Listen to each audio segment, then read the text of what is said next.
Halo, selamat pagi, siang, sore, dan malam. Perkenalkan saya dengan Miki Syarif. Kali ini kita ada di PMM Talks.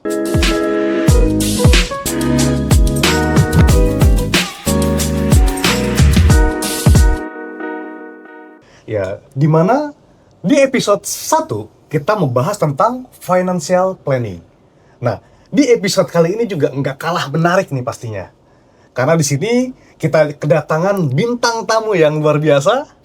Iya, boleh mungkin perkenalan nih. Halo, gua Gani. Jadi kalau saat ini coba jalanin beberapa usaha. Ya salah satunya ada JNT Cargo, terus buka real estate agent, ada laundry juga. Jadi coba beberapa hal. Selama masih muda ya, kita coba beberapa hal, pasti ada yang berhasil. Oke. Nah, tapi kan ini menarik banget nih. Dari sisi bisnisnya kan kelihatan kayak main properti kan itu untungnya per bulan itu atau sekali closing bisa ratusan juta. Iya. Ya. Terus tiba-tiba sekarang buka bisnis yang tadi ekspedisi tadi. Iya. Ekspedisi, terus laundry yang mungkin penghasilannya itu ya uangnya uang kecil lah ibaratnya ya. Uang tidak sebesar properti. Nah, ada culture shock gak sih dari peralihan dari properti ke lini bisnis yang lain ini? Oke. Jadi ya kalau pepatah bilang, kalau 1 miliar nggak ada 1.000 ya nggak jadi 1 miliar. Jadi berapapun kita hargain rezeki kita, mau dikit, mau banyak, yang namanya rezeki ya kita tetap terima.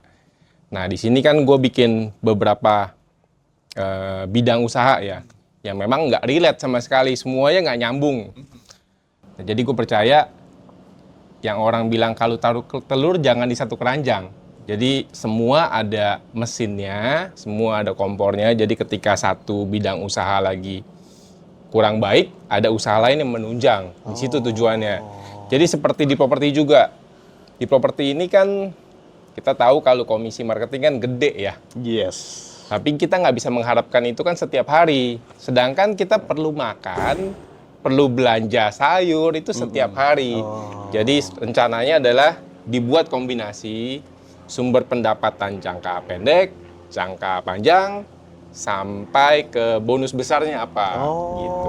Oke. Jadi masing-masing bisnis lu ini ada kantong-kantongnya sendiri ya? Betul. Jadi contoh yang A ini untuk Uang harian, B ini untuk mingguan, dan C ini bonus besar biasanya bulanan atau per tahunan. Ya, tahunan. Betul. Oke, menarik.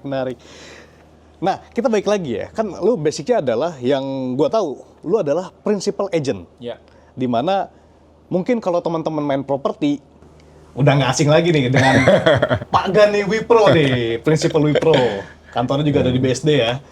Sebagai principal, lu kan pasti dominannya jualan properti.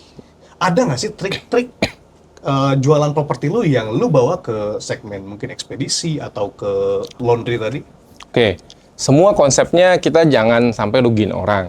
Jadi seperti gua mulai coba pasarkan properti khususnya di Permata Mutiara Maja, ini kan segmennya lumayan bervarian ya.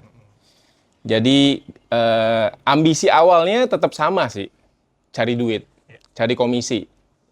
Tapi semakin besar hasrat mau cari duit, cari untung dari orang beli properti, semakin sulit nyatanya gue dapet. Karena ada aura-aura tertentu yang entahlah orang bisa ngelihat dia cuma peduli sama duit gue, cuma mau closing, cuma peduli sama keuntungan kita. Yes. Nah ini balik ke pertanyaan tadi. Jadi semua didasarin adalah kita di sini dapat rezeki itu bonus. Karena kita sudah lebih dulu bantu orang. Nah, contohnya dengan profesi saya di sini jual rumah. Saya lebih dulu memprioritaskan kita bisa bantu orang, bisa punya rumah. Nah, tapi kalau cuma sebut rumah itu kan kurang dalam. Jadi kami di sini bantu banyak keluarga bisa punya kehidupan baru. Bonusnya adalah dapat komisi. Nah, di usaha lain juga sama. Misalnya di ekspedisi, orang kan beli paket, ada kebutuhan, entah kebutuhan pokok, entah kebahagiaan. Jadi ya bisa bilang kita bawa mengirim harapan mereka, menyampaikan harapan mereka. Jadi bonusnya adalah ya dapat komisi. Menarik. Jadi target utamanya itu bukan masalah kita udah ngarepin komisi di awal ya. Bener. Tapi niatnya adalah bantu. Betul, karena Ya. setiap usaha yang dari awal kita hitung untung rugi, biasanya itu nggak lancar usahanya. Nggak lancar. Oh. Jadi lebih dulu kita ganti pemikiran adalah kita di sini seberapa berdampak kita untuk orang lain. Gitu. Kalau di sini saya berdampak karena saya bisa bantu keluarga lain, bisa punya penghidupan baru. Waduh. Yang sebelumnya ngontrak di sini bisa punya rumah. keren. Bener-bener fokus utamanya adalah bantu dulu ya. Betul. Waduh, luar biasa. Ini cocok nih buka yayasan buat CSR ya. Secidong Amitovo ya. Jadi kalau saya pengen punya yayasan, boleh nih invite Kogani nih. Nah, baik lagi nih, kita bahas seputar penghasilan nih. Karena kan kita namanya bisnis itu nggak luput dari namanya penghasilan. Ya pastilah ya. Terus juga nggak luput juga dari target kita punya planning dan strategi kita. Jadi kan kalau orang properti biasanya kan kita cukup terbiasa ikutin tren yang kita bisa bilang makro ya, cukup besar. Kayak contoh tren pasar saat ini terkait keuangan, IHSG, saham, ya itu kan cukup kita ikuti trennya kan untuk properti. Nah, kalau misalnya untuk segmen seperti contohnya JNT atau laundry itu kan segmennya lebih ke arah mikro ya. Kita juga ya nggak terlalu terpengaruh sama yang gede, tapi biasanya ada hal-hal kecil lah di bawah itu. Nah, kalau lu sendiri gimana nih caranya mindahin mindset lu yang tadinya makro jadi ke mikro ini nih dengan kelola perusahaan kecil ini nih? Kayak rumus paling gampang kalau usaha, semakin kita pinter, semakin kita banyak mempertimbangkan, semakin banyak mikir, semakin nggak jalan. Jadi yang praktis aja. Iya. Misalnya, gue beli 1.000, gue jual 2.000 gitu ya. Terus gue lakukan apa, dapat berapa. Hari ini mau jualan apa, besok mau jualan apa, mau bantu berdampak orang apa. Yang pendek-pendek dulu aja. Jadi urusan makroekonomi dan sebagainya itu urusan Bapak Menteri Keuangan dan Presiden. Gitu-gitu ya. Yang penting besok ke pasar bisa beli sayur. Pasar. Yang penting tetap bisa jalan. Roda ya nggak usah ekonomi global dulu, ekonomi kita dulu aja jalan ya. Yang penting kalau istilah sekarang dapur ngebul. Dapur ngebul. Betul. Nah, terus juga Kogani sendiri pengen cerita nih, seberapa penting atau efektif lokasi usaha atau industri kita yang kita kembangkan saat ini terhadap keuntungan kita. Oke, di banyak usaha itu posisi menentukan prestasi.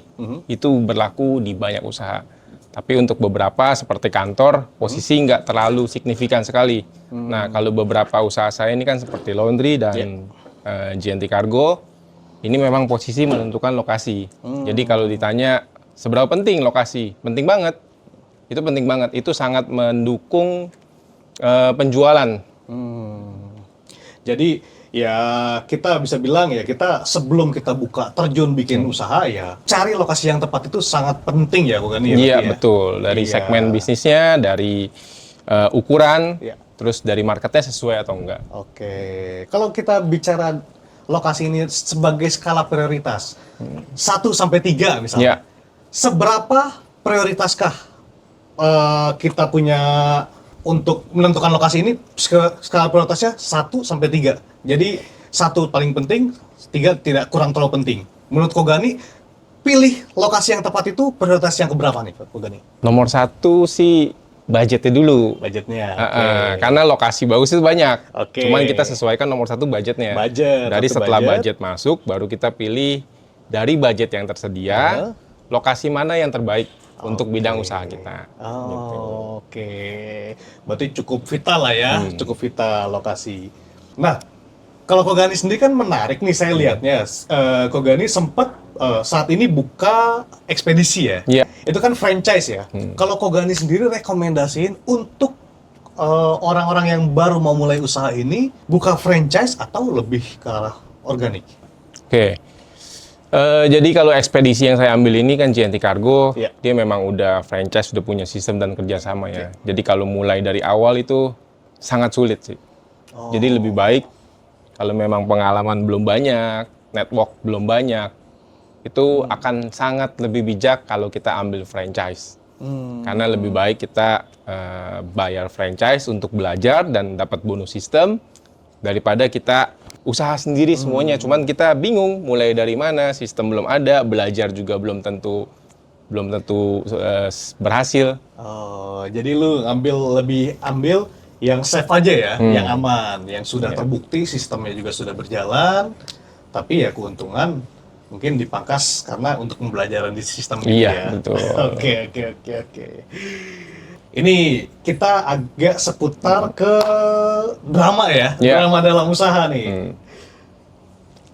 Kira-kira Kogani, ini tolong dijawab sejujur-jujurnya ya. Lebih bikin ulus dada yang mana nih? Ngadepin konsumen properti yang rewel, yang nuntut ini itu, atau konsumen yang jente tadi? Gampang pikirnya, kenapa fee kami cukup lumayan di properti ya? Karena ya nggak mudah. Kalau mudah, toh developer upload aja rumahnya di marketplace. Yes. Yang beli langsung check out, nggak perlu kami kan. Justru kami dibutuhkan, kami dibayar ada fee-nya karena banyak tantangan. Banyak tantangan dan banyak yang perlu kami kondisikan supaya bisa terjadi transaksi. Jadi kalau pertanyaannya, seberapa rumit untuk menghadapi konsumen-konsumen?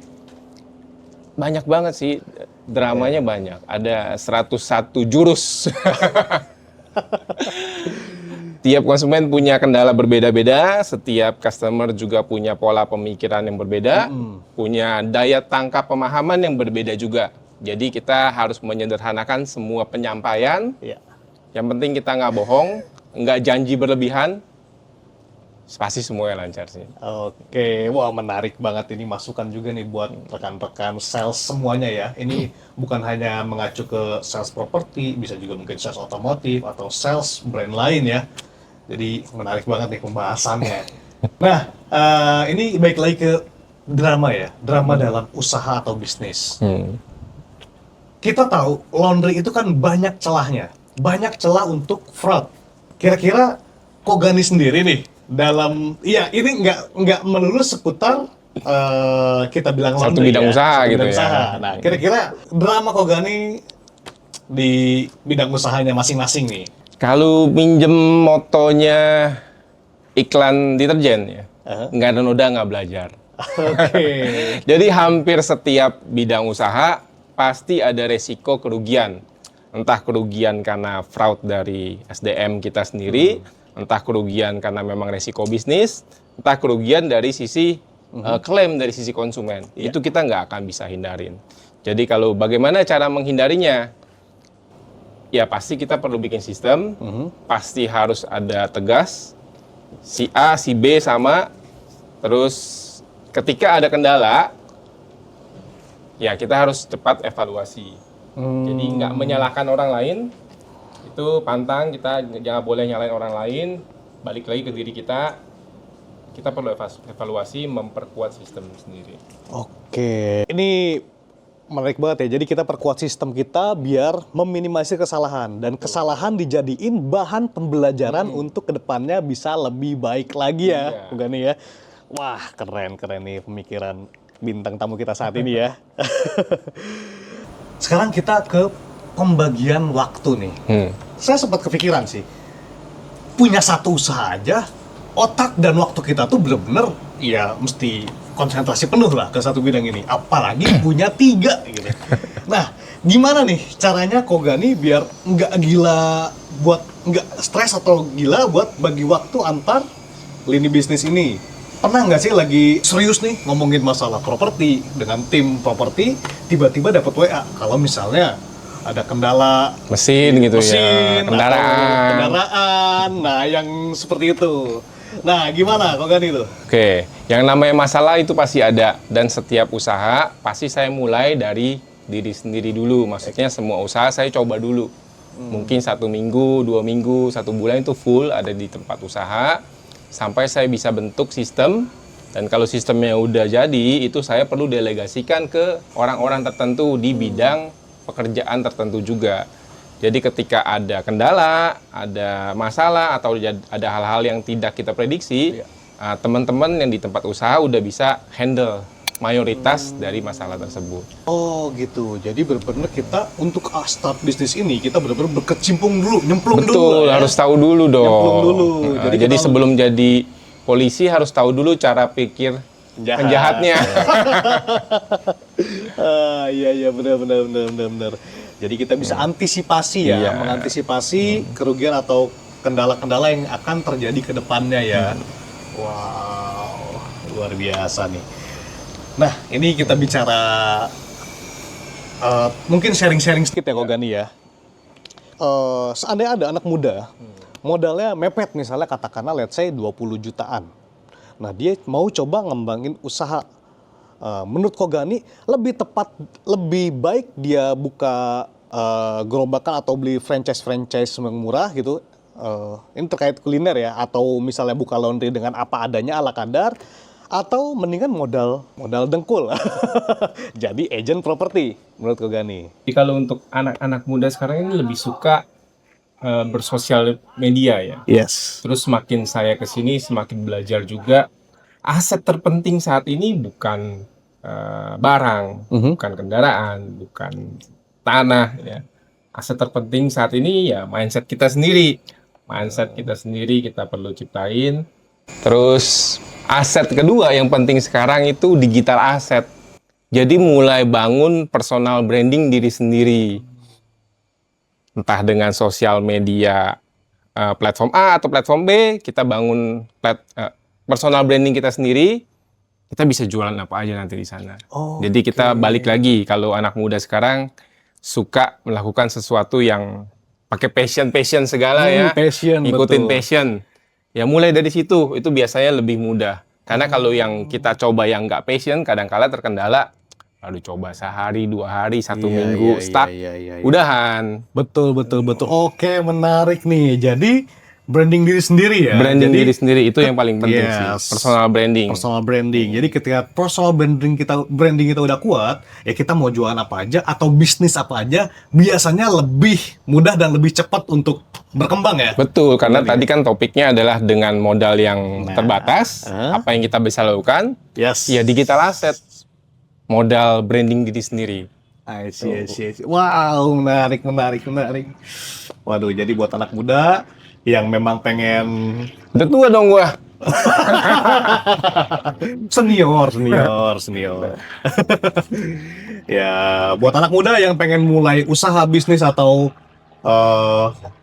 buka atau jualan produk ya, bener kata Kogani, itu personal branding. Kita kuatin dulu personal branding dan kita berarti aktif di digital kita ya. Nah, Ya, betul. buat personal kita. Oke. Nah, seandainya nih Kogani, kalau misalnya nanti pensiun nih, dan cuma boleh warisin satu bisnis ke anak cucu, kira-kira pilih warisin bisnis properti, ekspedisi, atau laundry? Dan kenapa alasannya? Boleh, monggo silahkan.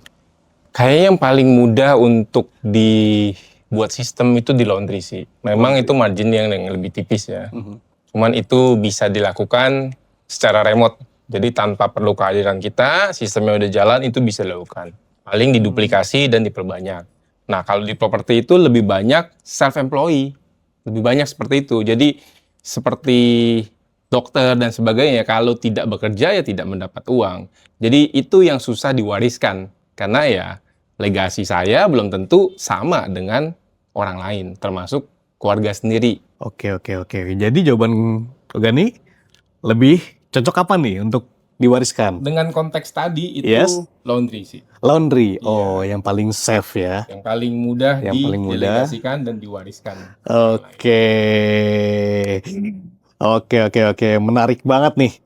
Jadi pembahasan kali ini dengan bintang tamu kita yang luar biasa, yang sudah terbukti ya. Jadi punya beberapa bidang usaha, properti, ekspedisi, dan juga laundry.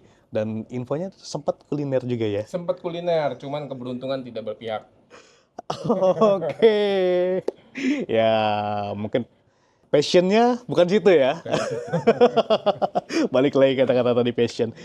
Oke, terima kasih banyak nih Kogani Iya. sudah hadir di PMM Talk episode 2. Sama-sama, terima kasih. Semoga juga podcast ini menginspirasi semuanya. Mungkin pesan-pesannya adalah mumpung masih muda ya, dicoba dulu aja. Jadi apa yang kita takut lagi, yang kita rugi cuma waktu.